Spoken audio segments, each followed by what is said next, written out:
एक तो कोई भी भूखा आपके द्वार पर आ जाता, उसको भोजन अवश्य कराइए, जैसा आपके घर पर उपलब्ध है अवश्य कराइए। और फिर उससे भी लाभ होता है। फिर बताया है कि विशेष लाभ होता है साधु संत भक्त जो भक्ति कर रहे होते हैं उनसे ज्यादा लाभ होता है। किस प्रकार कि जैसे एक तो गाय है दूध नहीं देती और एक गाय दूध वाली है, तो दूध वाली को यदि हम वो बिनौले डालेंगे, दाना डालेंगे, यानी अलग से खुराक होती है, आहार होता है दूध वाली भैंस और गाय का, और एक बगैर दूध वाली होती है, तो उसको वो आहार नहीं दिया जाता जो दूध वाली को दिया जाता है। ये आप समझते हो अच्छी तरह।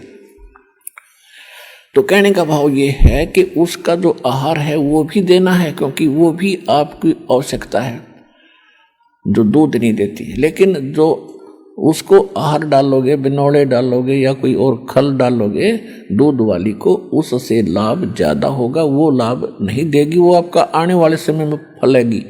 तो इस प्रकार एक आम जनसाधारण को भोजन कराने का, जैसे पहले क्या करते थे कि भी किसी का लड़का हो गया, लड़का उनकी खुशी मनाई, 10 गांव को इकट्ठा कर लिया, एक एक घर से एक एक व्यक्ति बुलाया करते थे।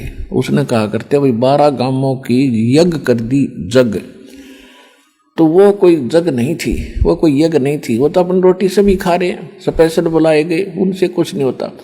तो साधु संत भगत को आहार कराया जाता है, वो कई गुना फलता है। अब जैसे आप यहाँ दान करते हो, यहाँ टोटली भक्त आते हैं, चाहे किसी ने नाम नहीं लिया, वो भी परमात्मा की प्यारी आत्मा है, तभी तो इस दरबार में आया। नहीं तो आगे सामने गजा है, कार में बैठ कर खे देशी की जई कर करने को क्यों बन गया, क्या है रही हो क्या है, फिर पता चलेगा जब तेरी ब्रह्म माटी होगी क्या है यो यहाँ पर। तो अब यहाँ जो आते हैं वो अच्छी आत्माएं आती हैं। इनको जो आपका जो दान आता है, ये तो आपके खुली किताब है यहाँ तो सारी, जो भी दान आप करते हो सारा परमात्मा के भंडारे में, यहाँ की व्यवस्था में, यहाँ यज्ञ हवन में, यानी सब प्रकार का यहाँ लगाया जाता है। तो ये भक्तों को खिलाया हुआ, भक्तों को दी हुई सुविधा ये कई गुना फलती है। तो कई भक्त पहले के भ्रमित होते हैं कि जी मैं तो घर में पाठ कराऊंगा, क्योंकि उनको वह परंपरा का पता है, घर में पाठ कराने से वो न सोचा घना लाभ होगा। नहीं, घना लाभ तो यहाँ होगा। वहां तो 4 आदमी खाएंगे, 10-20 हरिया देख कितने पुण्यात्मा। और फिर पाप आप कहीं कर दियो, चाहे जंगल में छुप के कराइयो, पाप आपके मस्तक में लिखा जाएगा।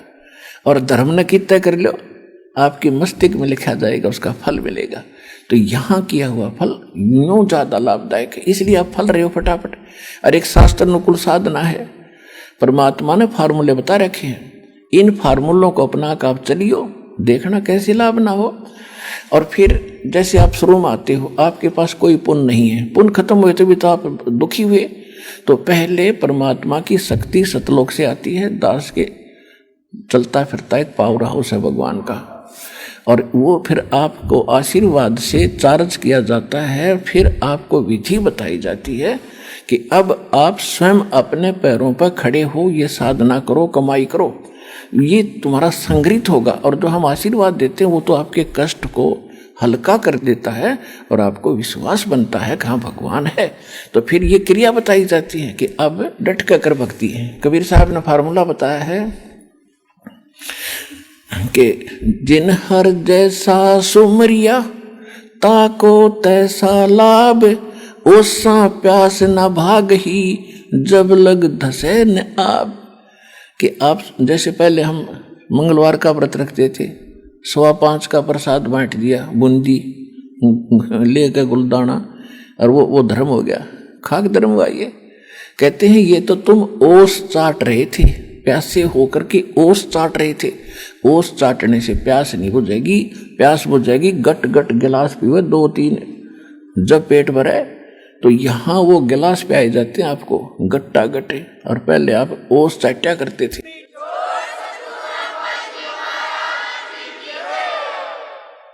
गुरु बिन माला फेरते, गुरु बिन देते दान, गुरु बिन दोनों निष्फल हैं, जय पूछो वेद पुराण।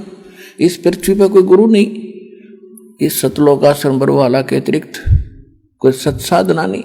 तो जहां भी कोई साधना कर रहा है बोला भक्त, वो अपना जीवन नाश कर रहा है। गीता में लिखा कि कुपात्र को दिया हुआ दान कभी नहीं फलता, सुपात्र को दिया हुआ दान तुरंत लाभ देना शुरू कर देता है। तो ये स्थान है, ये दास है वो सुपात्र, और डट कर दान करो और फिर देखना। कबीर साहब कहते हैं, चेड़ी चोंच भर ले गई, नदी न घट्यो नीर, दान दिए धन घटे नहीं, नो कह रे साहेब कबीर। कि दान देने तो धन नहीं घटेगा। कहते मोक्ष चाहिए तो नाम जप, और धन चाहे कर दान, तो दोनों ही चाहिए ज्ञापन। तो इसलिए हमने यहाँ सारे ही कर्म करने पड़ेंगे। तो यहाँ 500 यज्ञ करवाई जाती हैं आपसे। एक यज्ञ है धर्म की, दूसरी यज्ञ है ध्यान, और तीसरी यज्ञ हवन की, चौथी यज्ञ प्रणाम, और पांचवी ये तत्व ज्ञान रूपी यज्ञ है। तो ये 500 यज्ञ सतलोक आश्रम बरवाला, जिला हिसार हरियाणा के अतिरिक्त इस पृथ्वी पर नहीं है, 21 ब्रह्मांड में नहीं है। आज मान लियो, चाहे 10 साल पाछे मान लियो, या माननी पड़ेगी आप। और जितना जल्दी मानोगे उतनी आपकी किस्मत जल्दी खुल जाएगी।